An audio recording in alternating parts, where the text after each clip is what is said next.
Hey everyone, I'm Jen and I own a veterinary technician relief business. And I'm Michelle. I own a veterinary technician mobile house call business. And you are And you are listening listening to to Endless Endless Journeys, Journeys, the Vet the Tech Vet Tech Odyssey Odyssey podcast. podcast. In this podcast, we will be discussing and meeting with credentialed technicians who have created their own path with business ownership within the veterinary space. Our goal is to help inspire burnt out vet techs before they leave the industry altogether through our stories and the stories of other vet tech business owners.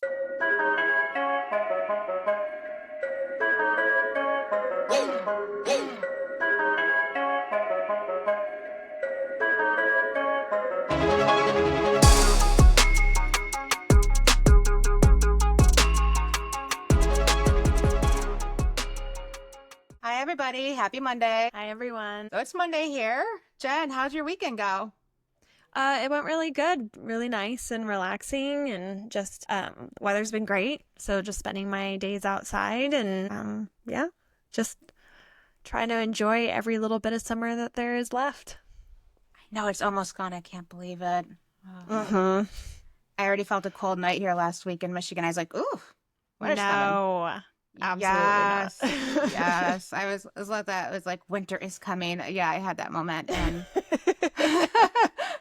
my sister's in town right now, so I'm really happy to have her here. But this isn't our regular recording date. There are some things that happen within the industry, and I got with Jen, and we were like, yeah, let's do like an almost impromptu recording session about some of Mm-hmm. the things that have shaken our industry last week. All right, so if any of you are in those social media groups, I'm sure you heard about the vets like abruptly closing last week. They just closed up their business. I think, Jen, did you see all of the texts in the group saying like they got an email at like 9 p.m. at night? Yeah. Everyone was saying it was around 9 p.m. that night that basically were saying like, yeah, you don't have a job anymore. Yep. I saw that too. Yeah, I think it was in regards to the clinic was going to be closed like the next day. So they're planning to go to work. So, I mean, I'm saying, what happens if you didn't open up your email and you just go to work and there's a fucking sign on the door that says out of business? Like, Right. I mean, for the most part, I try to read my emails at least the day of before I go to work, but not always. I mean, that's just not something that's not something that people always do. But I mean, even then, so basically people got that email, and I'm assuming they also had health insurance connected to that company, which means that they probably also lost their health insurance like that night. I, I don't know. See, I'm not good with health insurance, but I think there's Cobra where it may extend it for a little Oh, that's while. true. Yeah. Is that Yeah. what it is, Cobra? But I mean, you Yeah, still that gotta is true. you still gotta scramble to find it Yeah, you got to though. figure it out. And Cobra paperwork is a pain in the butt. And I hear that usually HR is the one that has to figure that out. But then if there's no company, What do you then how is do? HR the one that's supposed to figure that out? I mean, yeah, I mean, it sounds like a chaotic mess.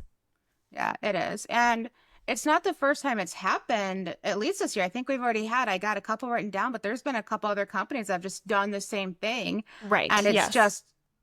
it's just disrespectful.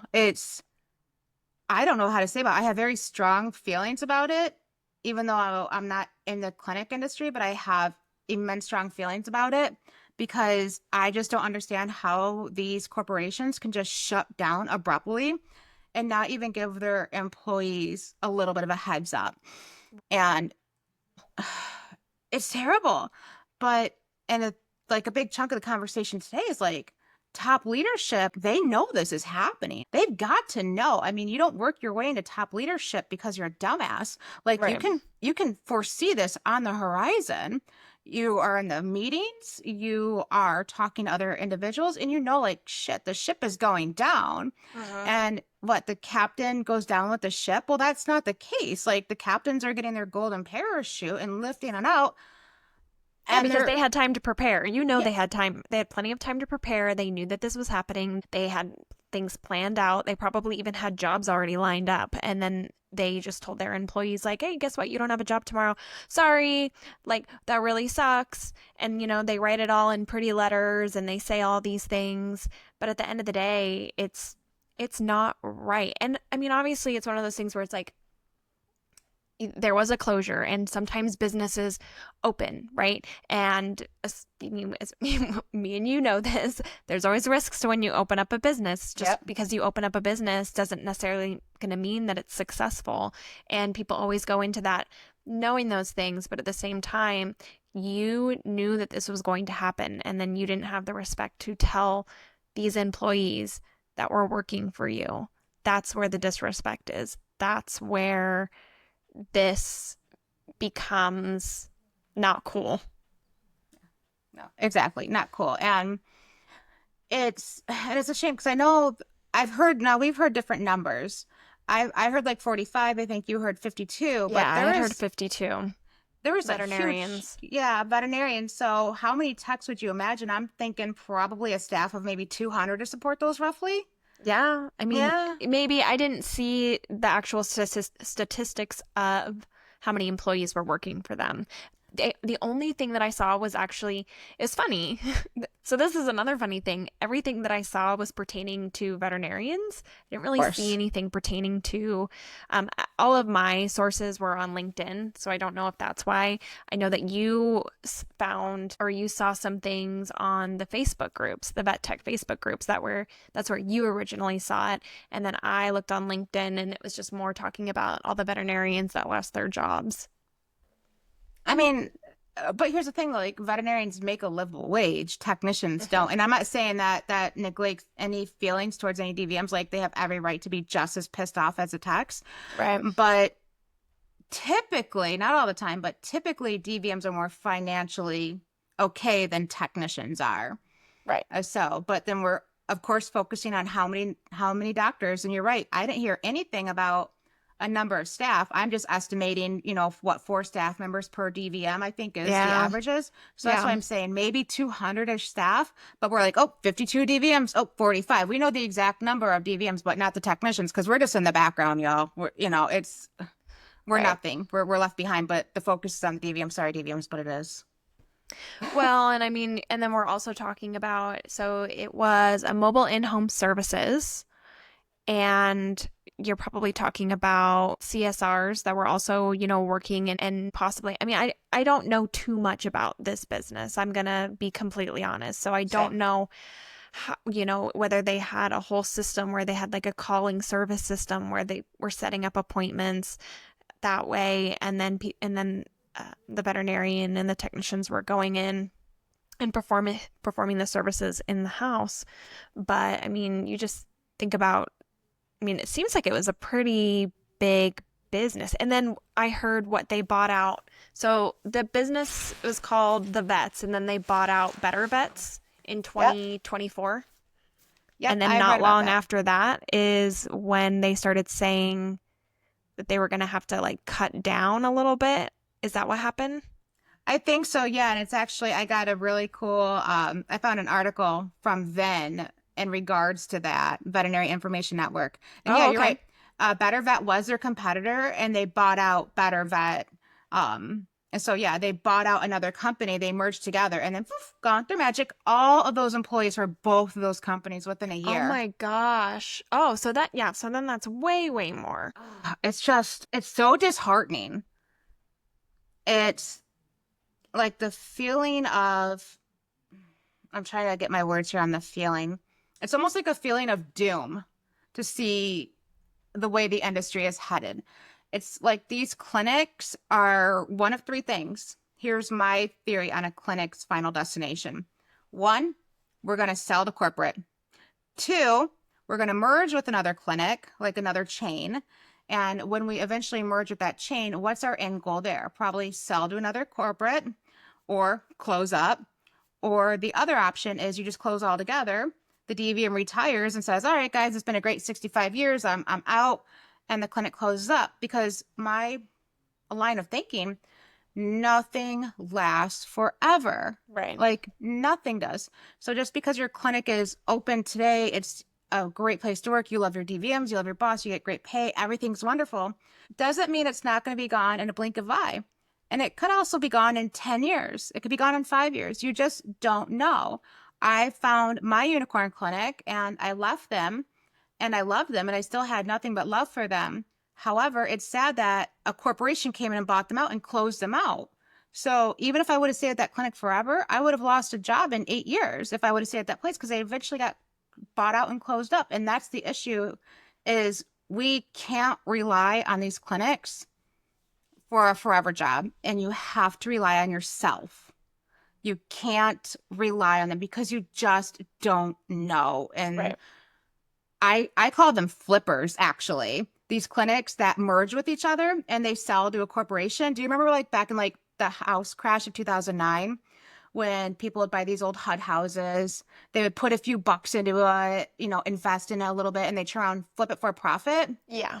Like this is what's going on in vet med right now, in my opinion. So I call them Mm. flippers. So, I mean, I definitely see that as an issue. I feel like veterinary medicine, I mean, even 20 years ago, was really different. I mean, the majority of veterinary clinics were privately owned at that point in time. And then when would you say corporate really started becoming a thing?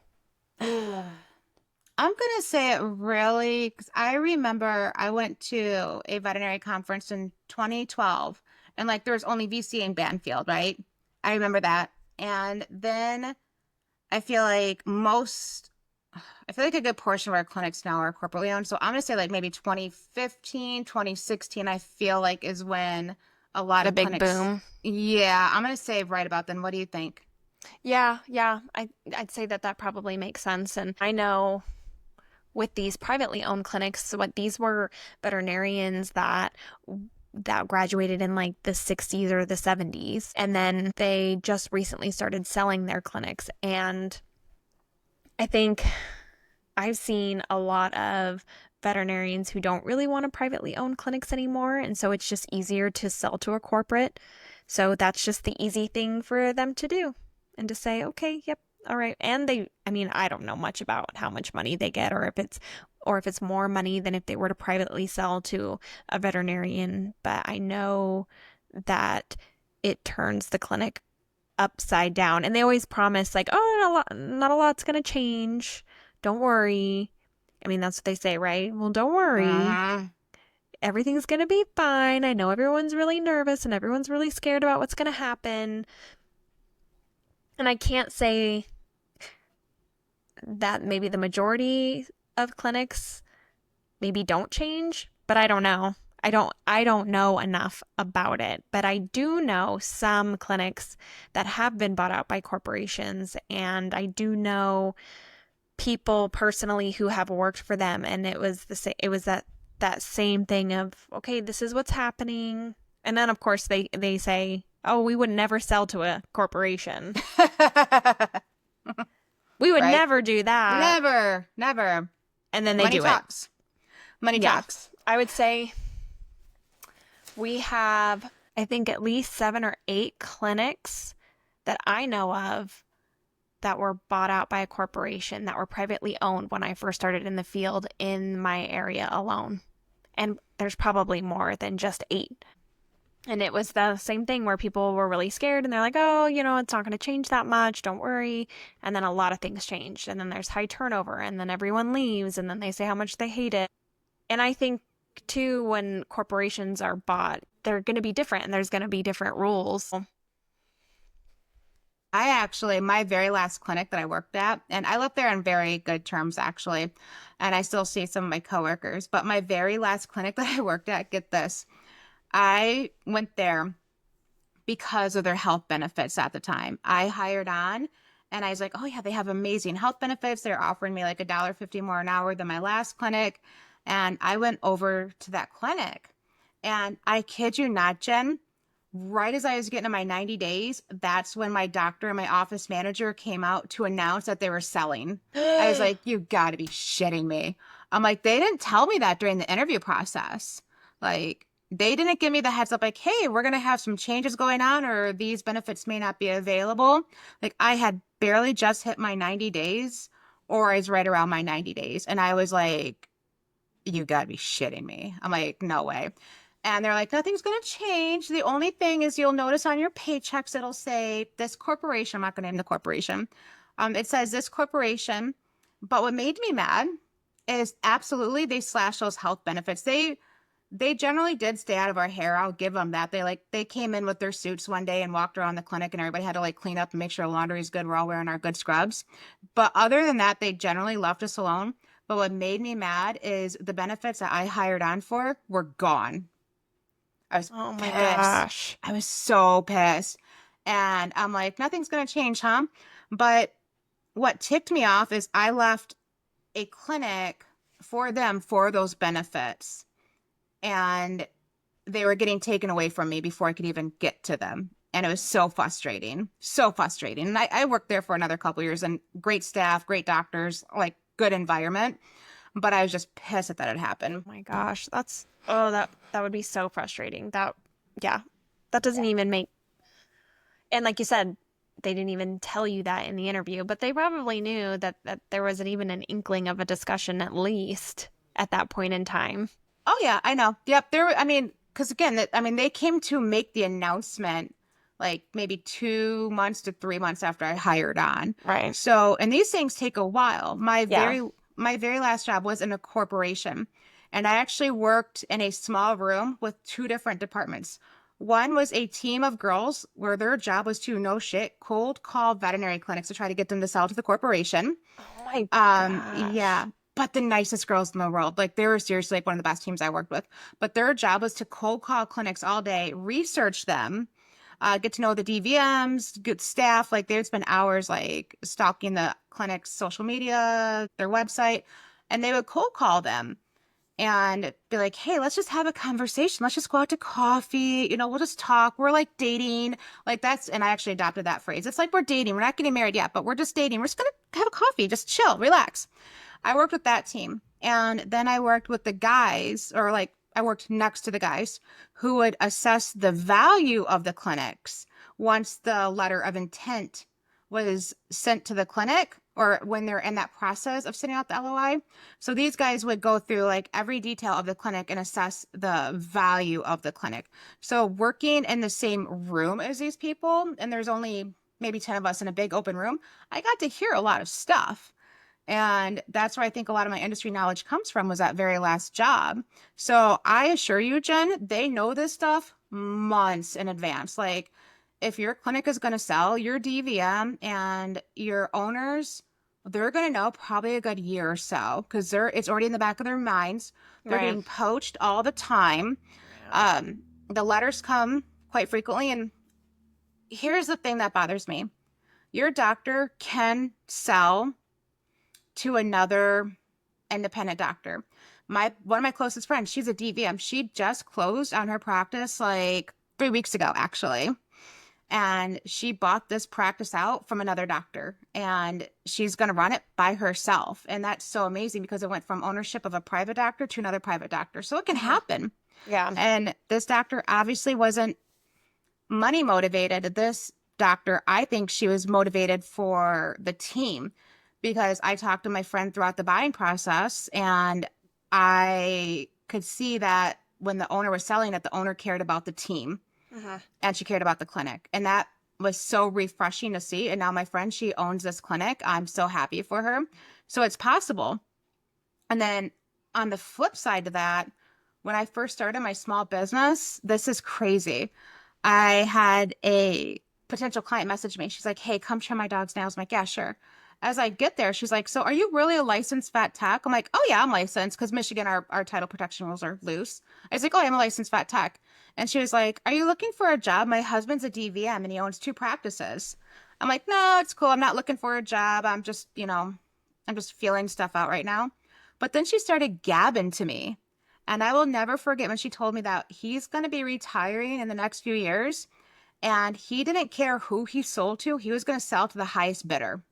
And he has two practices. So that's a big whale to a multi-site clinic is a big whale for some of these guys. They want that more than they want one site. And literally, she's like, he doesn't care who he sells to. He's going to sell to the highest bidder because he worked, Oh he yeah, built that that. sounds like somebody I want to work for. That's what I said. I'm like, your husband sounds like a jackass. And I actually know who he is in this area. He owns two clinics. I don't know if he sold them yet. I don't know what, but I never saw her again because I think she was actually trying to poach me to get the work there or something. I'm like, no. No. So there's two different mentalities I feel like DVMs have out there. It's like, yeah, you can sell to the highest bidder which is going to be your big chains, or you can hold the integrity of the clinic together and not sell out for a few bucks and keep clinics to be privately owned. Well, and would you say that there is, I mean, I would assume so, but I've never worked for I've never worked for a corporation before, but I will say I've worked in a hospital where I've worked closely with the owner of a clinic, and then I worked in a hospital where I didn't work closely with the owner of the clinic. And there's such a huge difference on the culture of the clinics where the owner is there working side by side with their people as opposed to the ones that aren't. Would you say that there's a difference there? I would, because I've worked in privately owned practices and I've worked in corporate practices. And yes, the ones who are privately owned, it's like that's their baby. You know what I mean? That's something they built. That's something they cherish. Almost like your business is your baby. My business is my baby. We hold them close and we cherish them because we built them from the ground up. So there's definitely that level of compassion there versus a corporation where like this is real estate property number 4,532. Right. And I know that I've worked for privately owned clinics where the owners care so much about their staff. And and I've worked for clinics who have said that they won't sell to corporate because they do care so much about their staff. And I will say that there are some people that I've heard and they still haven't sold to a corporate. And their biggest reason is because of their staff, because they care about their staff and they worry about what's going to happen to their staff if they do sell to a corporate. I think it makes a huge difference. Now, is this clinic that got shut down, were they a corporation? The one that we're talking about today. Yeah, yeah, the one that got Yes. shut down. Yes, I believe from what I understand they were a corporation. I believe they serve 28 cities. I was unclear on some of the things I was reading, but it sounded like they serve 28 cities. And for me, I consider a corporation like anything over like 5 practices. If you have over 5 practices at my point, you're a corporation. That makes sense. Yeah, that's just my personal number. Anything under that, you're not a corporation. And it depends. Like, are you backed by private equity firms? Because that's where Yeah, a lot of the carnage is happening is with private equity firms because they're investors. Their job is right, to invest, not practice quality fucking medicine. right, right. So they don't care. Yeah, they don't care about that. No. So I do believe they are a corporation, but just probably a smaller one. Okay, okay. So drawing back to what me and Jen said earlier, and the whole point of this, spill the tea episode that we got going on is the fact that leadership will know this months in advance. They see this on the horizon. They prepare for themselves, but they don't prepare their staff. And I found this article and we'll put the link in the show notes for you guys. But I'm just going to read parts of it. So there was Dr. Zach Mills. He served as vice president of medical performance at the vets for 9 months back in 2023. And he said in an interview that he received text messages from former colleagues on Tuesday indicating that the operation was closing. He added that he's seen no formal announcement. Although the news surfaced suddenly this week as chatter on social media, Mills said he was under the impression that operation had been winding down for some time. See? Yep. For some time. Yep. And it goes on to say, it seems like they closed a number of cities several months ago. It could have been a year ago, he said. I had friends in these cities all of a sudden looking for jobs. When he was at the company, Mills recalled, it had 40 to 45 full-time veterinarians and also hired relief veterinarians. He left the vets in September of 2023 because his department was eliminated. Okay, so this has been going on since 2023, like slowly, Slowly. little by little. It appears to be. But none of this was, there was no transparency throughout the rest of the employees is what I'm guessing is what he's saying. That's what I think I'm reading. And I could be wrong. Again, we're going to put the link to this. That way anybody who's listening could see full transparency. But that's what I'm gathering from it. It's once again, top leadership knew because we're eliminating departments. Mm-hmm. So they knew that this could be on the horizon. So for them just to send out that email, we're so sorry we have to make this very unfortunate decision, which is a generic bullshit ass email. Mm-hmm. That's the bullshit part. Is like, you knew. But you keep the DVMs and the technicians working up until the very last second. Yeah. And then broke up with them over an email. You didn't even have the courtesy to No. call each individual employee. And I'm sorry, like people Yeah. are like, "Oh, well, I mean, you can't just do that. Like that would take up so much time." Yeah, but that's integrity. Yeah. As a boss and as somebody who owns their own business. Yeah, that would take up a lot of time. But I mean, you don't really own a business anymore, so how much time do you really have? You can Right. you can have the integrity to call each person and say how sorry you are, and then also say, but I'm willing to help you in any way that I can to get you another job. Is that something that they offered? Was there any offer of that at all? Not that I've seen, but I don't work for them, so I can't speak on behalf of them. But I was going through the comment section and all of the posts. I didn't see anything about severance packages or any sort of compensation, It was just, buyout, you don't have advance a job payment. anymore. Sorry. All right. Nope. Yeah. And that's why I feel like it's a reason why techs need to always have their eye on the next step. Like Right. you need to be prepared because nothing lasts forever. Yeah. Don't These, be all in. no, no, No. no, yeah, don't be all in. I just knowing that these folks in the leadership position, they probably already had jobs lined up. They were probably networking for the past several months. They were probably already looking for their new project, but we Working on weren't. their next business endeavor. I mean, Yep. business owners are like that. Entrepreneurs are like that. If they know that something's not working, then they're moving on to the next thing already. I mean, that's just how that is. That's how their minds work. But what does that mean for everyone else that's working for them?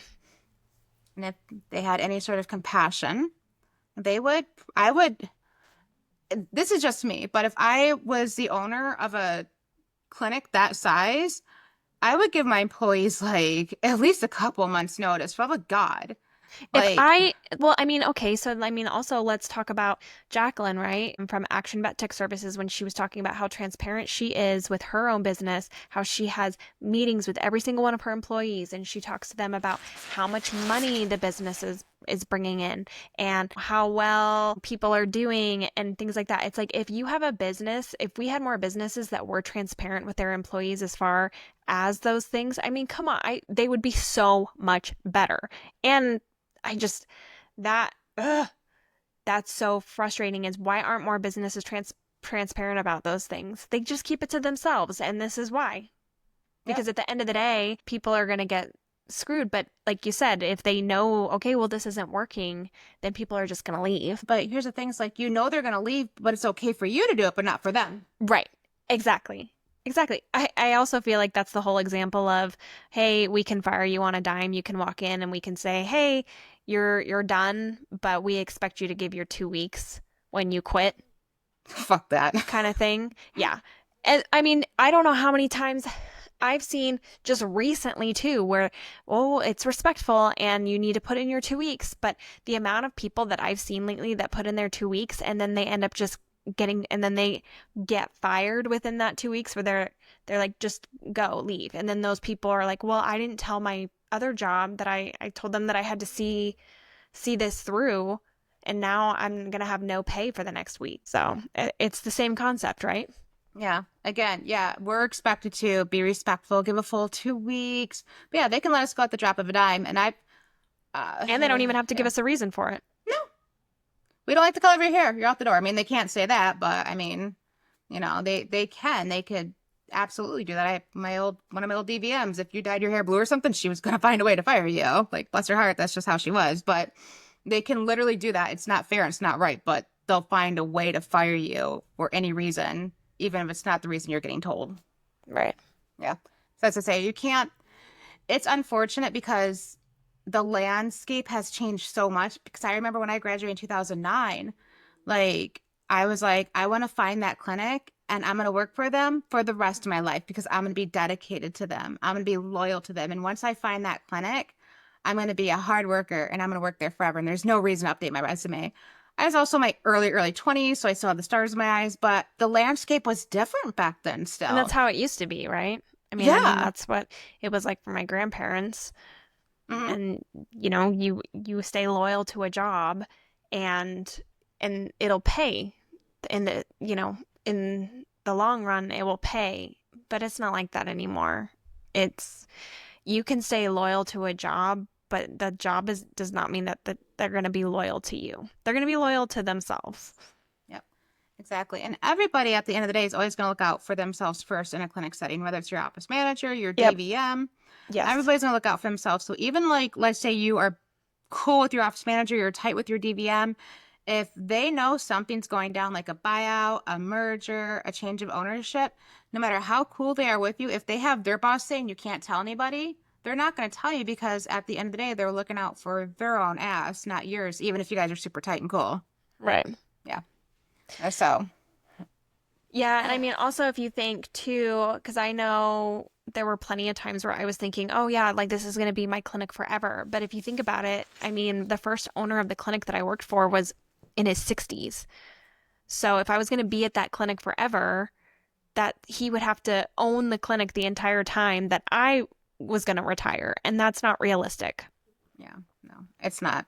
It's unfortunate, but I mean, we have to keep our eyes on the situation that's above us. We have to like realize like what Jen, yes, my DVM is older, so I know I'm not going to be able to be here forever. And now even that mindset is shifting to, well, even if my DVM is older and he's going to retire, am I going to like the new DVM that buys a practice? Right. Even if it is still remains a privately owned practice, what happens if that DVM comes in and changes everything that you loved? Well, now you're on the hunt for a new job because, Doc, who you've worked for 20 years is now retired. Right, which I've also seen that with privately owned. The very first clinic that I worked for, it was privately owned. Everyone loved him. And then I left shortly before he sold the clinic. And there was a lot of stuff that happened after I left. And it was like, oh man, I left at the perfect time, because it was the same thing where like, okay, so and so's buying the clinic now. It won't be that bad.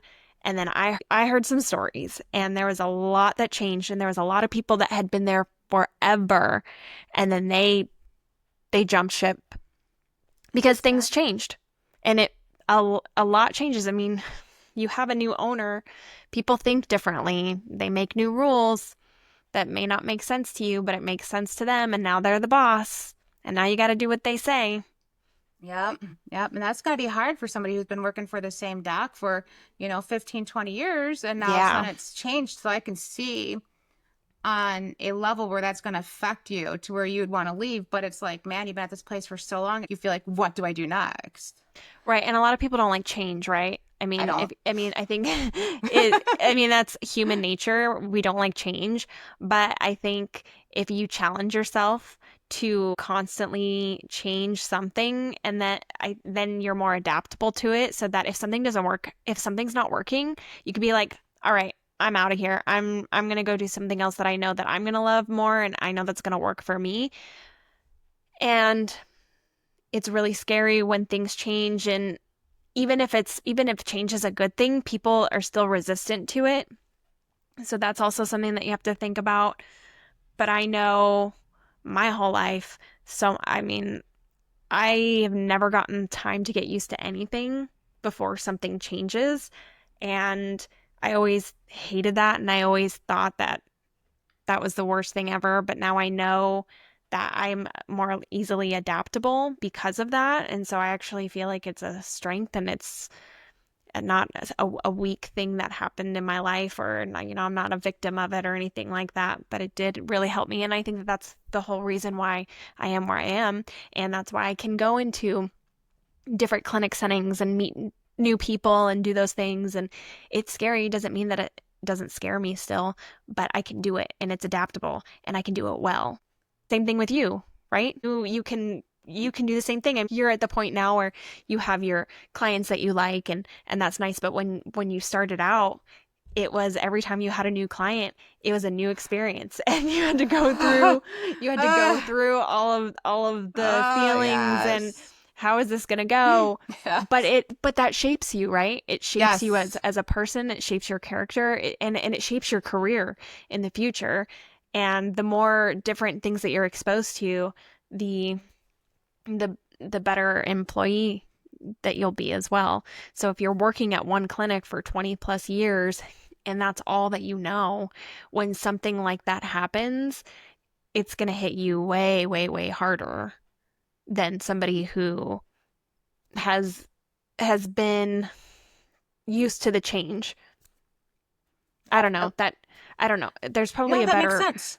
a better way to describe that, but you know what I mean. You're more adaptable. Um, yeah, you're more adaptable. You're easily moldable. You're used to changes. I worked for a clinic back in 2013 and our DVM was like 85 years old. Dude couldn't even hit a vein. The techs were operating at the very top of their license to basically hold this guy over. I don't even know if he's still around. He was old, right? And one of his LVTs, I cared for her a lot. She was almost like a mama tech to me. I remember she was there for 20 something years. And I was like, God, that's such an amazing accomplishment. That's so good. And keep in mind 2013, so different landscape. I was younger, different mindset. And she was like, no, it's actually kind of a bad thing because if Dr. So and so retires, like this is all I have. And what do you know? I want to say about maybe 6 years after that, Doc did retire and now she's at a different clinic. But the cool part is she adapted and she just does one small job at the clinic. She was old enough to be close to retirement herself. But I remember like in that hallway with her, her fear was she's only been in one place for 20 years versus at that point, I've already been in like three clinics. I'm like, yeah, I worked here, here, and there. So she had more confidence in me adapting well if Doc retired than herself. And I had more confidence in her because like I'm like, dude, you're awesome. You've been doing this for like so long. So yeah, it definitely it makes you a little bit more easier. And I think the term that they used to call, which I hate this term, is job hopping, like it's a bad thing. No, it's a good thing. You hop, hop, hop, okay? Because you cannot remain stagnant in a job. It's going to do nothing but hinder you. And the more you hop around, the better experience you have, the different types of experiences that you have. Your pay rate's going to go up. You're going to be put in different situations. Like Jen said, you're more easily adaptable. I personally, looking back, I wish I would have hopped around more often than I did, even though I was quite frequently like in and out. Like I would get bored after 2 years and self-destruct and move on to my next project. Like I was pretty bad about that, I'll be honest. So I was more or less a job hopper, but I had a lot of experience though too. Yeah, I still think about the time of when I left my last emergency clinic. I thought I was going to stay there forever. I had told the owner that I was going to stay there forever. I had no intentions of ever leaving. I loved it, but I felt something. It was like one of those things where I have this perfect job that I absolutely love. I have the perfect boss. I'm basically best friends with everyone that I work with. I love what I do, but there was like something in me that I was like, it's still not enough, and I'm still not happy, and this doesn't make sense. I mean, I made decent money, um, but there was just like something in me where I was just like, I still wasn't happy. I mean, it's just like this thing that stirs in you, you know, and you're just like, what is wrong with me? Why isn't this enough? But it's because realistically, I don't think human beings are meant to settle. I think that we're always meant to be growing and we're always meant to be doing something more. And that's how I felt. And so when I left, I had to take the long way around, which I will admit I took the long way around because I didn't know what I really wanted and I had to figure that out for myself. But then once I found out that I just needed to learn more skills and there were more skills that I wanted to do. And then when I was able to do that, leaving was really hard. I had to go through that whole roller coaster of, okay, I feel like I'm betraying, my boss. I feel like I'm betraying my friends. And I had to go through that emotional roller coaster. And then, of course, I remember panicking. And when I went to the general practice and then I got laid off, and then I wanted to go back to the old emergency clinic, and I got told no because they were fully staffed. I remember just going through the emotions. I remember panicking. I remember being angry at myself and saying, why did I ruin a good thing? And all I wanted was that old job back. That was it. I just wanted my old job back. And I can look back on that now and I know for me, that was God closing a door. That was Him saying, no, I have better things for you. And I'm shutting this Word. door because I think that that would be the only reason why that happened, because he knew what what there was in store for me, that even if I went back, maybe I'd be happy for a short period of time, but at this moment, if I was still there, would I be happy again, or would I just be going through that same emotion of like, oh my gosh, there's more for me? But I don't feel that way anymore. I don't feel that way right now.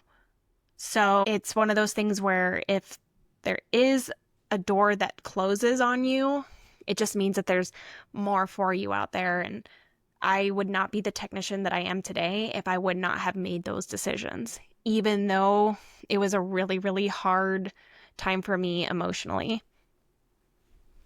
But it made you so good. I mean, I hear your stories about work and stuff, and you're hardcore. Like, you're such a good tech. Like, even at the top of my game, I was not the tech that you are. So, I mean, like, you craved that and you got it, and look how strong you are. Like, some of the stuff you tell me, I'm like, what is she actually doing? And so I'm like, GP tech over here. I'm like, what exactly is that word? And yeah. So, I mean, you're such a strong, good tech, though. So, yeah, I mean, it was a bad time, but I mean, look at you now. I mean, you're amazing. Right. But that's how you grow, right? And that's why we're even saying right now, you don't want to be in that situation where you're like, I don't know what I'm going to do when so and so retires. I don't know. And then I can't imagine what kind of fear that would be, is you're relying on someone else to to keep your job and to keep you happy. Mm-hmm. And I know that I can rely on myself to keep myself happy in my job and in my career. And that is a freedom that not a lot of people in our field have. You're right. You're right. And it's so funny that you said that because tonight I was out to dinner with my best friend who I mentioned a few times. And I told her like what we were going to record on tonight because I was like, yeah, we got to hurry up and eat. I'm going to be recording with Jen. I told her about like the hot, tea that happened over the week. And she chimed in and I wrote down exactly what she said because I wanted to say it. And it's so familiar to what you said. But she said the mental well being of knowing that your livelihood is in your own hands and nobody else's, like that freedom. And I was like, you know what, that's perfect, Ada. I'm going to write that down. But then you already said it. And I did, I wrote it down because I'm like, I'm going to say that tonight. But you already said Oh it. no, I didn't mean to steal your thunder. No, but it's perfect because it just shows the mentality of owning your own business and having that freedom and not having to rely on somebody to carry you financially. You don't have to worry about your doc retiring, closing up shop, selling, merging. When you own your own business, whether it's relief work or mobile work or anything else in between as a vet tech, what Jen is talking about is the feeling that I know that also my best friend, who I'm actually going to talk about her in a few minutes, when it comes to industry jobs, knowing that at the end of the day, you have your own back and you don't have to rely on anybody. It's freedom, just like Jen said, and it is your mental well-being. So I can't believe you literally said exactly what she said at the restaurant. That's awesome. I'm going to tell her that. Oh, Yeah, but that's true, right? That is unlike any freedom that you can imagine. And also just to know that, as a veterinarian or as a veterinary technician, like if that does happen to you and then you aren't happy, well, everyone's hiring. Everyone is yeah. hiring. You Move on. can move on and just we're all we are all wanted. You can see how many clinics are hiring, and we're all damn good. I mean, for the most part, I think that we are. And so you're a badass. You go and you do what you need to do. And yeah, it's going to be scary, but you're going to learn so much from it. And at the end of the day, you're going to be really proud of yourself because you did it. And it wasn't easy and you had to go through the motions. But that's, I think, one of the best things as a human being, even to just know, like, I'm going to do something that's really hard and I don't even know if I can do it. And then you do it. And then you're like, okay, what's the next thing? What's the next hard thing? I think, okay. And then it gets a little bit easier and a little bit easier and to have to go through those challenges because you're like, okay, well, what's the next thing? Never know. And yeah, just going through the challenges, relying on yourself is so it's so important. You can. And You never know the fate of your clinic. You don't. And again, what's the end game for any clinic, whether it's 5 minutes from now, 5 years, 15 years? And so you always have to be challenging yourself in order to prepare yourself for your next move, no matter what it is. You cannot remain stagnant, even if you're happy. And I've said before, like Jen, I've told you, I'm cool with being stagnant. That's why I like GP and vaccine rooms. But at the end of the day, I wasn't preparing myself for the next move in case something had happened to my clinic. Like Mm-hmm. I wasn't. And so that's why you just always need to be preparing for yourself. I actually, in preparation for this episode, I was going back and looking at some of the mergers and some of the things that happened recently. And this is why, like, that change is going to happen at some point. And if you say, oh, no, it won't happen in my clinic, my DVM's this, my DVM's that, well, let's look at some things that just happened within this recent year. Jen, I don't know if you remember, but Mars shut down their VCA urgent cares back in early 2025. Do you remember that whole thing? No, no, I didn't see that. Yep. So Mars shut down. I don't think all of them, but maybe a good portion because I don't want Mars coming after me if I say the wrong thing. Like I'm kind of scared of them. But they shut down a big portion or all of their VCA urgent cares in early 2025. They just shut them down. There's also My Pet's Wellness. Actually, they closed abruptly back in April. And they had 13 practices. They just shut Oh. down too. Not too long ago, I think it was like a couple weeks ago, SVP and MVP, they announced their merger. So those were two clinics or two corporations that merged together. Mm-hmm. I have my own theories. They're probably going to sell out to like Mars or something, but that's my tinfoil hat theory. But you see the pattern here. Yeah. All of these clinics since January, and we're in July, y'all, have had shutdowns, mergers, selling. So you can't rely on a clinic to be forever. You cannot. And I think COVID changed a lot of things too. I know that when 2020 happened, I was working in emergency and it was so horrible. There were general practices that they would just shut down for a day or they'd shut down for a week because of COVID, and then everything would come to the emergency hospitals, and then we couldn't keep up, and then the general practice they also couldn't keep up, so they would send every little thing to the emergency clinic, even though so then we were seeing urgent care cases. We were seeing ear infections. We were seeing anal gland abscess. We were seeing like torn nail trims, which I mean, I would say we would see a couple of those every now and then, but it was getting to the point where now we were getting bombarded with real emergencies. But then we were also getting bombarded with these simple urgent care cases, and our wait times were crazy. And then of course, people weren't able to just walk in anymore, and triaging was a fucking nightmare. Oh my gosh. Having to triage when people cannot walk into the building is the worst thing in the entire world. I never want to do that again. It was the worst thing.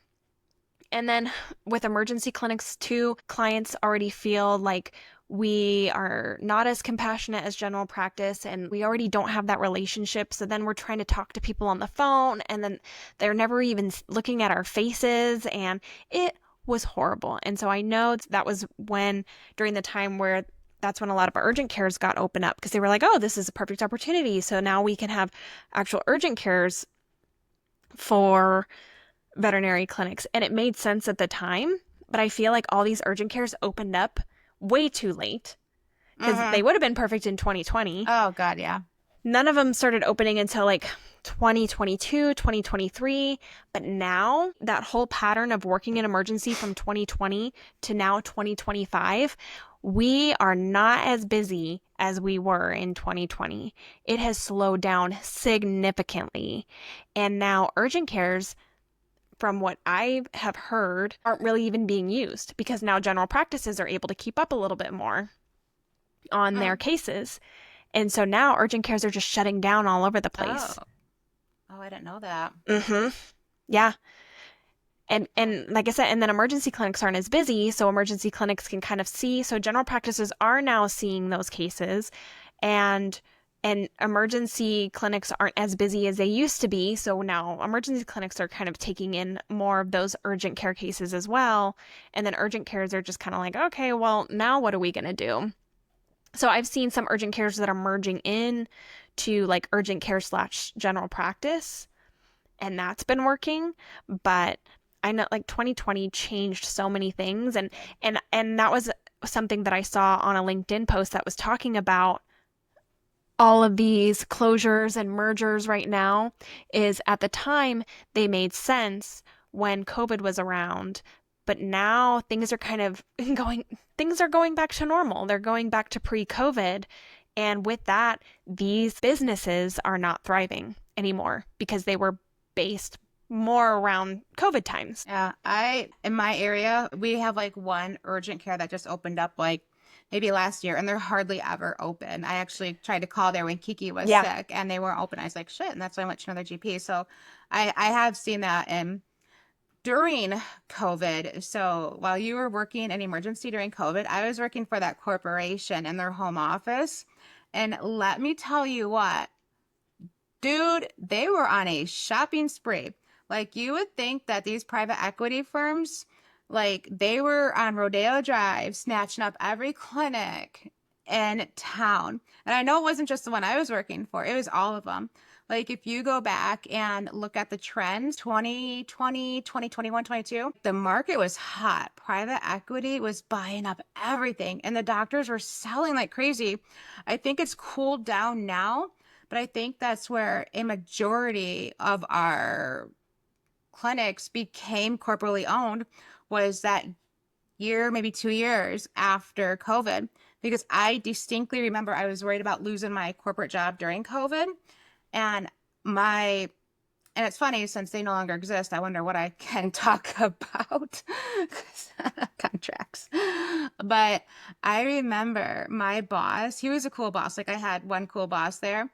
And I was concerned. He was like, no, Michelle. He was like, this is the time. He was like, we've sent out 3 times the amount of LOIs this past month than we have in the past 4 months. And LOIs are letters of intent, meaning that they were sending these letters out to clinics to get ready to buy them. So he was talking about all of the LOIs that they were sending out left and right. And he just had stars in his eyes. Like he was so freaking excited.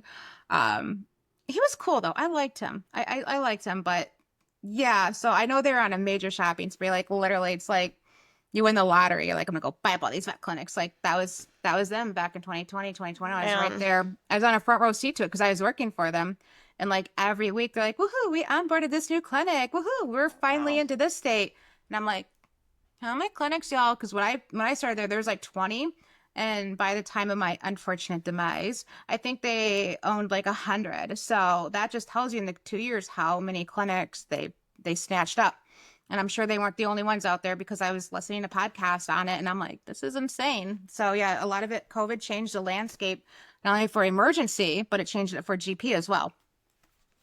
Yeah, and then those employees just turn into a number and they're no longer really a person anymore, is how I feel about it. I mean, once you have that many employees, you cannot keep track. I just feel like a smaller business is better when you have those type of relationships, those close relationships with your employees. And I mean, I'm not trying to sit here and be like, oh, like you should work for those places that say, oh, we're like a family here. That's not what I mean. I Ooh, just that's mean, toxic. yeah, I just mean more of like when you have a boss where, you can sit down and you can have a conversation and you can say, this is where my strengths are, and this is where I think that I would do really well in your business. And I think that this is where I can really help things grow. And these are my goals, and I want you to help me reach them. And then a good boss, a good business owner will say, yeah, like, let me help you. And I hope that you will fly after this too. You can move on to and do other things. I mean, that's how I would be if I was a boss. I just would want to teach people and I would want them to know that I cared and I want them to move on from me eventually too. I want to use people to help me grow my business because I think I heard something today and it said, you're stupid if you hire smart people and tell them what to do. Because Yeah, what you should do is you should hire smart people and then you should listen to them because they're going to be the ones that help you grow. that's nice. Yeah. I like that. Yeah. So listening to the people that are working for you and realizing that you as a business owner, you work for them. They don't work for you. Yeah. Yeah, exactly. And I feel like at Jen, at that point, when you're talking about a boss does this and a boss does that, that's actually sounds more like a true leader to me. is what you're describing. True Right. leader. I'm going to help you fly. And you can't get that in a corporation because you are literally, There's too many people. yeah, there's too many people and you are just a piece of property. Like Hmm. you are real estate to them. They're going to make money off of you. And I make no apologies about how I feel about corporations and private equity and vet med. I make no apologies. Come at me, whatever you want. But I've been through some shit and they don't care. And I feel like they start off caring for sure. But I feel like a lot of them mask that when they're like, we're a family, we're a beehive, we care about you, we're on a mission. No, at the end of the day, you weren't because you It's sold just a out. blanket statement at that Yeah. point in time. It doesn't mean anything to them. It just No, sounds good. it sounds good. It's buzzwords. It makes everybody happy. Hmm. We're a happy family. And what gets me is like each one of these like smaller corporate chains, each one of them pretend that they're better than the next one. We care about you. We care about your mental well-being. And it's like, well, you don't. If you did, you wouldn't sell out to another company because that's the one I worked for. They were all about, without giving out their name, they were all about like positivity and we're going to make a change. We're on a mission to make everything better. Well, if you're on that fucking mission, why did you merge with another company? Like, no, you were not. You were just another flipper. And a flipper, again, is buying up practices and selling them on to the next one, like flipping houses. It's the same thing, just in vet med. Yeah, and how much are So, these corporations making? Like, how much money are they making? Because they're still paying their ugh, technicians, nothing. garbage. And I don't know much about veterinarians in different states and what they're getting paid. I know relief veterinarians get paid a ton of money. Good. Relief veterinarians do, um, because relief technicians are not there's not as many relief technicians as there are relief veterinarians. The the wage difference between relief veterinarians and then relief technicians, I know that with some relief technicians, they are still paying them the same amount of money that they would pay the full-time employee technician. But So, because you got to be making way more than that if you're relieving, though, right? Because you're worth more. you should Because be. yeah, right? You should be, but there are a Yes. lot of clinics that are Oh like, hell no, no. I'm not going to pay you more. I mean, I No. remember having conversations with clinics and with some clinics and saying, look, I do need to make more because so if you say you're going to use an employee, you're going to be paying them overtime. How much are you going to be paying them in overtime? You're going to be paying them time and a half. So and they're getting benefits. So I'm not getting any benefits. I'm not getting health insurance. I'm paying for my own business insurance. I'm paying for my LLC as well. And I'm paying for everything. Everything is out of my pocket. So yes, Yeah. I'm going to ask you for more. Oh yeah, you are. And if I have to travel, again, you have to make it worth it for me to come all the way to work for you. So yes, I should be expected to be paid more to do those things because I'm coming out of my way when I can just still be working in the comfort of my own home for the same amount of money. Why would I do that? So those are all things that still haven't changed much. I mean, look at Rue. I think the top payment for Rue that I've seen is $28 an Oh, hour. Mm-hmm. Which is not worth. And then Rue takes 30% of your commission. oh, Or are you serious? yes, or not commission, but 30% of your pay. Yes. Which is why I don't use Rue. Yeah, So seriously. they like $28. That's not much. And then 30% of that of your no, absolutely not. Mm, Mm-mm. Nope. And that's why you need to do what Jen's doing is work under your own self, get your LLC, get everything under your own self. That way you don't have to pay Rue. Sorry, Rue. You don't have to pay Rue 30% of your income because they hooked you up with another clinic and they played matchmaker here. Like they're Uh-huh. basically what the tender for like vet techs and Yeah. clinics. Yeah. Okay. And veterinarians. So I had a discussion too with a veterinarian that just got a job through Rue, and I asked her, and she told me how much she was getting paid for the job, and it was well worth it. It was a lot. I'm not going to say the number here, but I think we Okay. can all imagine what the numbers are. And I remember saying, "Well, are they going to take 30%?" And she kind of looked at me and she goes, "I don't know. I didn't see anything about that. It just says that this is what I'm going to get paid for the job, but I don't know how much Rue is taking." And I said, well, I know that for veterinary technicians, they take 30% of your wage. So that's why I don't think it, and so I don't even know if they, I don't know if they do the same thing for veterinarians. I would assume so. Because then that mean you're making all your money off of veterinarians. Veterinarians are getting paid way more than veterinary technicians, so why not? Yeah. But yeah. Now, So Jen, you used Hound before, right? They yeah, don't I use take, the Hound. right? No, the Hound platform doesn't do that. It is, like I said, basically like a Facebook page for finding jobs, but absolutely not. Hound does not do that. So if I was a relief tech, I'd probably want to go with Hound versus Rue. Yeah, Yeah. yeah. Okay. I like that. Yeah. So there's a little And tidbit advice for everybody out.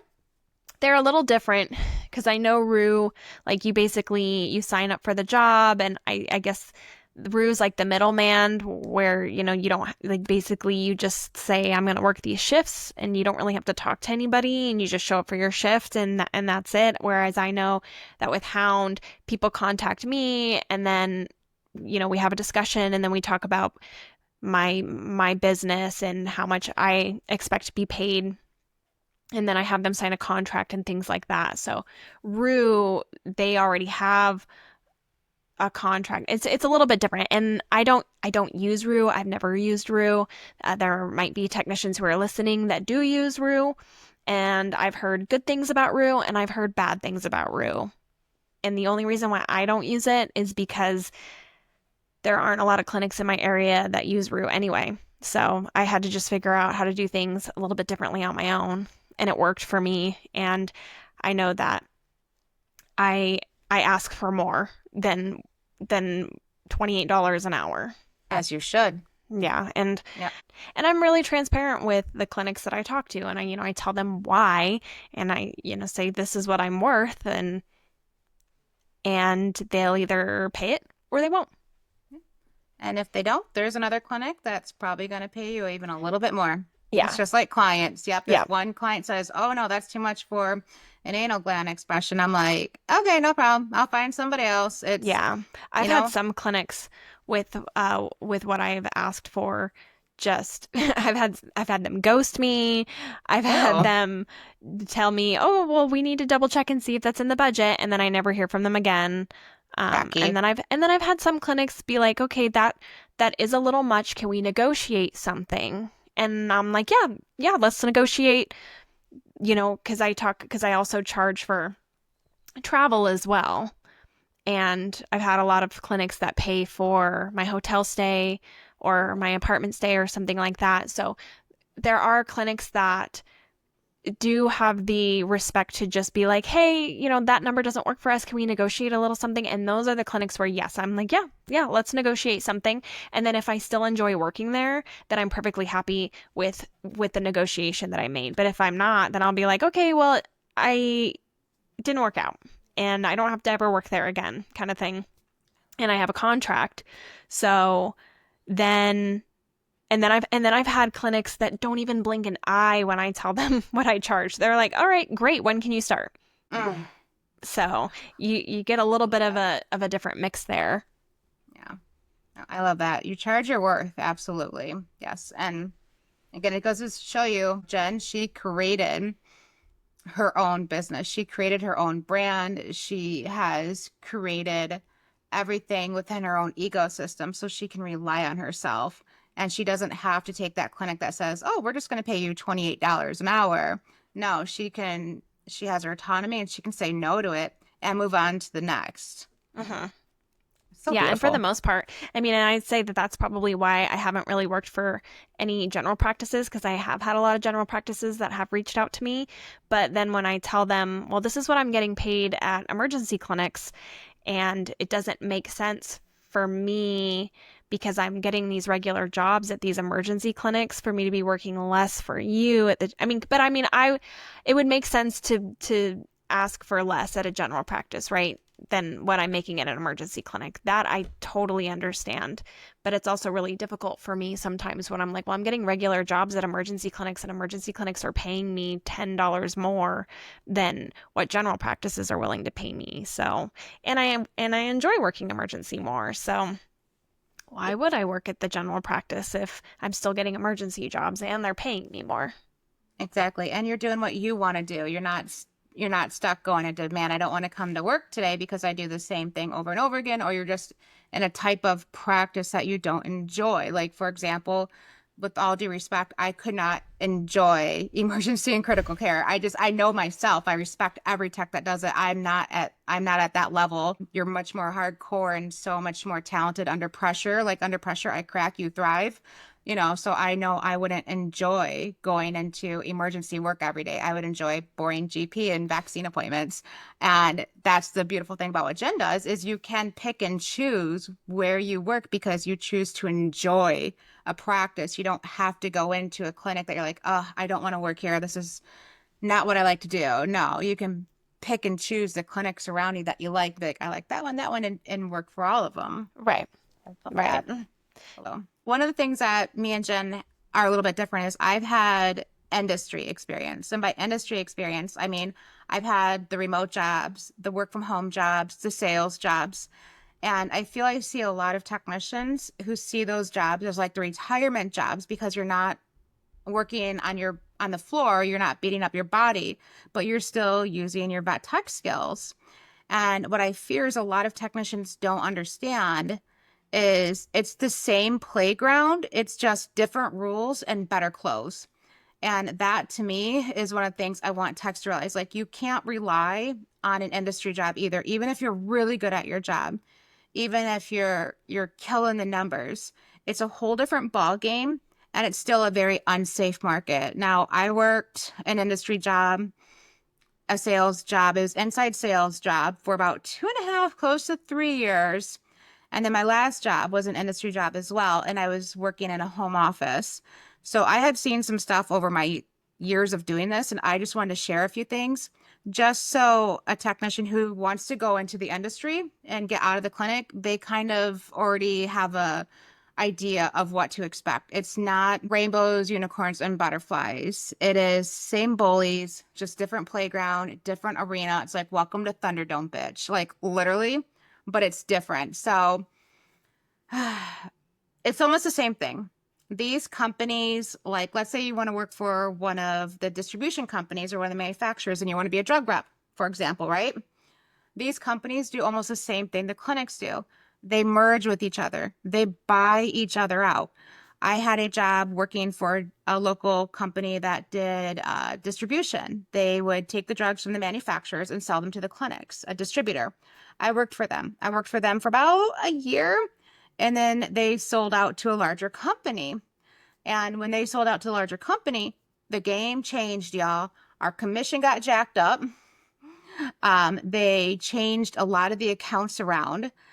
And when the new company came in, because they messed around with our commission scale, I took a massive pay cut. My base pay stayed the same, which was garbage at the time, but my commission was cut down by 2/3, gone. When the new corporation, I see Jen's face. Yep. When the new corporation came in, because how they structured our comp plans. And they also taxed it differently too, to where the corporation got a tax break, but us, the sales reps, had to take a burden of that tax break. So not only was the commission ruined, but now we had to pay more in taxes because they structured it differently. They didn't consider regular pay. They considered it bonus pay, which we got taxed from like whatever the normal tax rate is, like 12% or whatever. I don't pay attention to taxes, but to 40% because it was considered bonus money. Yeah. Oh, yeah. So that was right there. Like you took a massive pay cut at that time. And we had a lot of carnage in that. So when that company bought us out, and when companies buy out or they merge, there will be job losses on one side or both sides. When I was at this distribution company, I was a very good sales rep. My clients loved me and my numbers were solid. I actually at one point made the largest sale in the history of the company. I sold a bunch of I sold like 125 grand of amoxicillin to a pig farmer. Like it was pretty awesome. But when these mergers happen, usually middle management gets cut. So if you're a technician and you're like, I want to work my way up to middle management, those are usually the first jobs to go because you can't have two leadership teams when two companies come together. You see what I mean? Like company A comes together with company B. We have leadership team here, leadership team there. we merge them together. People are going to go on one side or the other. So that's where your first level of carnage really happens. I know at my job, we had the human side and we had the veterinary side. They liked a couple of the managers from the human side, so they brought them over to the veterinary side to save them and then got rid of all the other managers on the human side. Sneaky, right? I thought that's pretty sneaky, but that boss that they saved, Yeah. he was cool. Like, he was a cool boss to work for. Like, to this day, I still think he's kind of cool. But that's just some of the things they do. So you, again, can't rely on the industry because that stuff happens all the time. Now, when I was working for that company, if you're old like me, you know that there used to be a company called Animal Health International. They were kind of like our rivals in a sense. Like, they also sold medication to the clinics from the manufacturers. They got bought out by Patterson, I believe back in like 2015, 2016. And oh my God, there was rumblings everywhere when that happened. And I remember my boss came on to a conference with us and he was like, AHI just got slaughtered, and there are reps from the Patterson division that are going. So again, two companies came together, merged, and they picked who they wanted to stay and who they wanted to go. So even if you do get one of these coveted jobs where you're like, yes, I'm working in the industry, your job is still not safe. You're not safe from acquisitions, mergers, buyouts, none of that. I mean, what was it, BI that got bought out by Mariel, or no, Mariel sold to BI back in 2016. Do you remember that one? I think it No. was BI bought out Mariel back in 2016. So we used to have a lot more distributors and a lot more manufacturers. I Yeah. remember I went to a conference back in, oh God, it was 2012. I went to the Michigan Veterinary Conference. That's the state I live in. And I remember the whole like arena was filled with all these manufacturers, all these distributors. And I remember just how big it was. I took a few years off. Then I came back to another conference back in 2017. So 6 years had gone by. And I remember I walked into the showroom or the conference hall, and there was like half the amount of distributors and half the amount of manufacturers because they all at this point were starting to merge and buy and sell out with each other. And I remember at that time, that's when I was like, I don't know if I'm gonna be able to be a drug rep. Half the jobs that existed several years ago don't exist because all these companies just swallowed each other up. Oh my gosh. So, like, that landscape is changing too. And my friend who I was out to dinner with tonight, she worked for a huge one of the giants that are still around. But for 2.5 years, she worked for this company and their software sales to veterinary clinics. And every quarter, she was holding onto her ass to see if she was going to be part of the group that got laid off. Oh my And gosh, that's every scary. quarter, because what they were doing is if they didn't have the immediate profits, they would just start laying off divisions and it would show profits on the books. They would do a round of layoffs every quarter. So, like every 12 weeks, they would lay off people. And eventually her time was up. And it actually happened right before my birthday. We were getting ready to fly out to New York, and it literally happened like a week before my birthday. And I felt so bad watching her go through that. And she was a good worker. So was everybody else on her team. But it didn't matter that she was a good worker. It didn't matter that she never called in. What mattered was, this is a business decision. We're going to just get rid of you guys. Sorry about your bad luck. And that company all this time has been hiring back those same positions. So they just got rid of these people for a little bit, saved themselves a few bucks, made everybody else do their jobs. And they unknowingly, by the way, my friend knew it was happening, but they were trying to get that team to unknowingly train their replacements. Oh my gosh. Mm-hmm. Yep. She was reminding me about that dinner tonight because I was asking her about it. And she was like, yeah, we knew that they were doing some layoffs and they knew that the tech department was going to kind of get it. And that's what she was in. She was in the sales tech department. And she was like, yeah, so they tried telling us it wasn't going to happen, but we knew that we were training our replacements. What the hell? Yep, yep. And now she's never, Shady. right? And she's not a technician, but she's been in the veterinary sales industry for a very long time.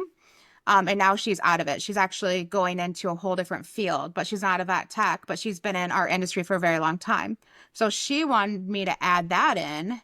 And then that same company had a mass layoff. I think it was in June 2024. They had like a mass layoff. Like it made its rounds into all of the tech groups. It made its rounds. I remember like it was over LinkedIn. Oh, Yeah, they had a massive layoff. So even if you do land one of those awesome work from home jobs, you're a sales rep, you're working for their tech department, whatever, you can't rely on those guys either, unfortunately. Right. You can't. With between the mergers, the buyouts, the closings, I think what me and Jen have demonstrated for you today is, unfortunately, whether you're in that dream clinic, something's going to happen to it one day. If you're at that dream industry job, something's going to happen to it one day. No job or no position is going to last forever. And so that's why you always need to be preparing yourself to take care of yourself at the end of the day. Yeah. And we're not trying to like scare you guys. We're just trying to be Mm-mm. realistic and we're just bringing up a situation that obviously happened and it obviously hurt a lot of people and it was really unexpected and it was really devastating and it wasn't fair. But these corporations, they don't care about No, fair. no. And so we are just wanting to really talk about this and be transparent about it so that you guys can be prepared. So if something like this happens to you, you can be like, okay, all right, that happened. And what's the next thing? Yeah. What's the next thing I need to do? Yeah. One thing I forgot to mention is when I mentioned earlier, a couple of clinics merged. The company that I worked for at one point in time, when they merged, that entire team I was telling you about, where their job was to cold call, they all lost their jobs too, by the way. So Oh yeah, my I've gosh. seen a couple of them on Facebook, like saying that they were no longer with the company, blah blah. So I'm like, I knew, like nobody told me. But I'm like, if I see all of you guys posting, so yeah, it's you just don't know, and you have to take care of yourself. You just never know. Yeah.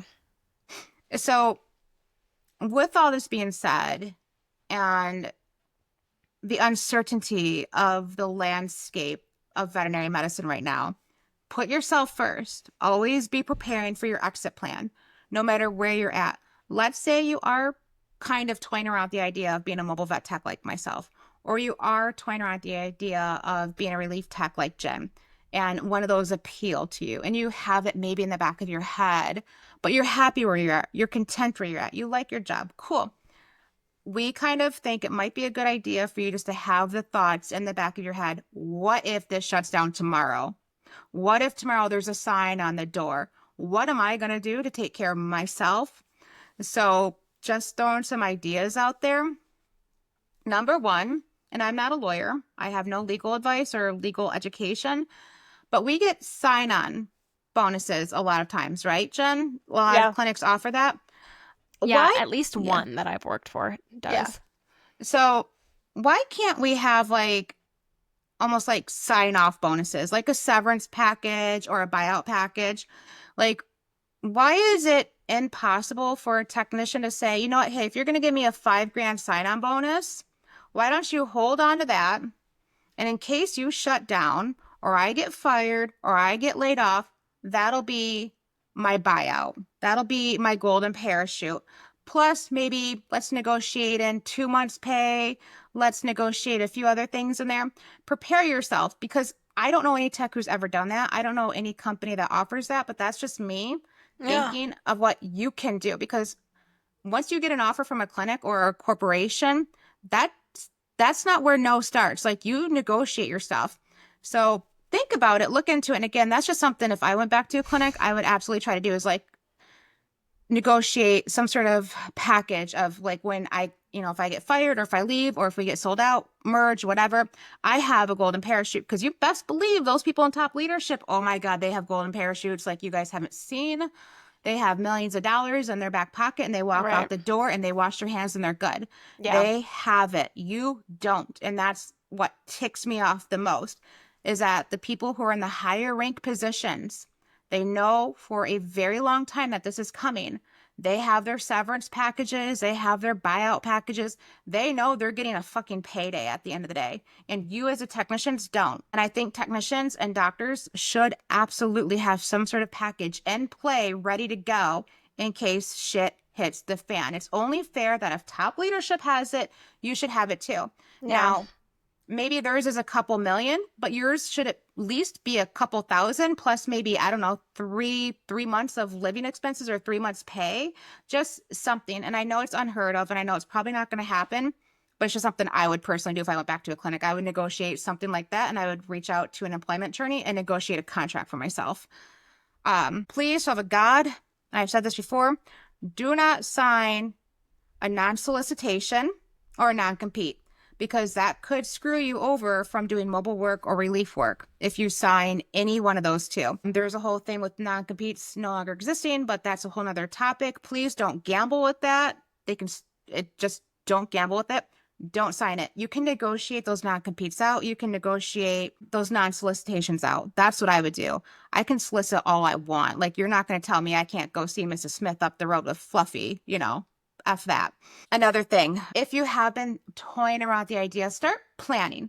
Just have like a dream board, put your little stickers up there, put ideas up there, start looking into how to form an LLC, start doing a little bit of market research, just start a little notebook even with ideas that you have about what you want to do if you want to start your own business, and just work on it a little bit here and there. When you get the idea, when you start daydreaming, just think about it.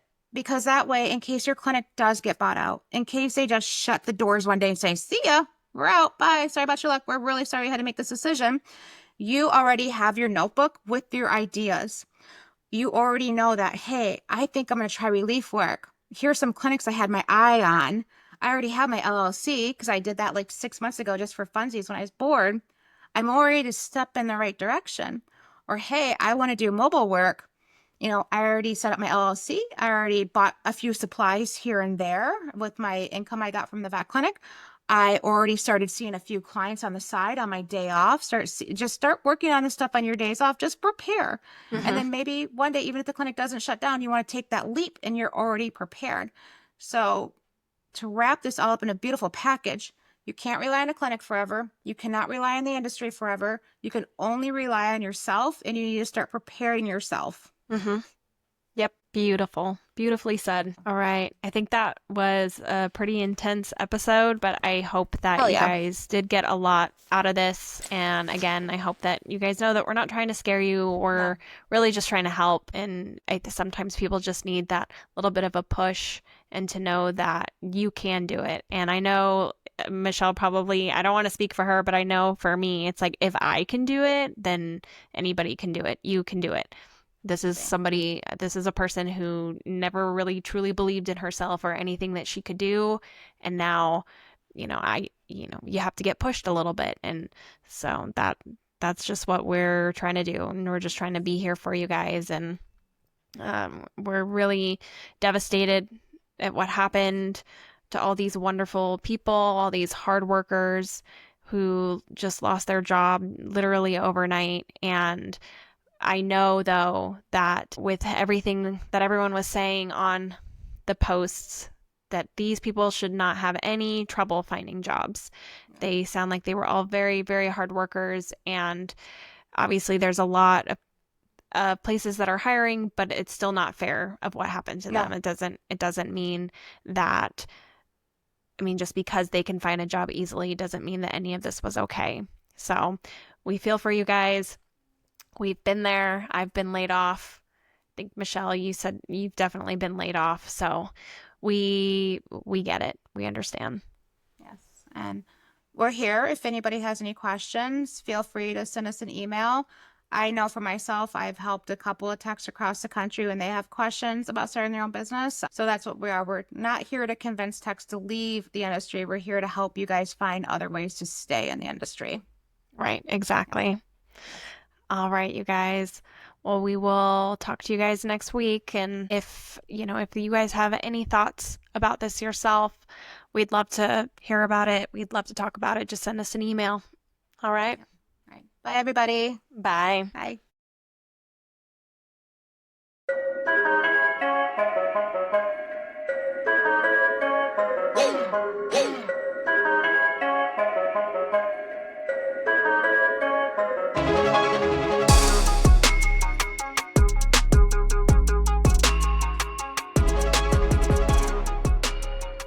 Thank you so much for tuning in to Endless Journeys, the VetTech Odyssey podcast. We hope you enjoyed today's episode and found some valuable insights. If you did, be sure to subscribe so you never miss an episode. We'd love to hear your thoughts, so please leave us a review and let us know what you think. You can also connect with us on all social media platforms at Endless Journeys, the VetTech Odyssey podcast. Until next time, keep learning, keep growing, and keep making a positive impact in the veterinary world. We need you guys. Have a great day.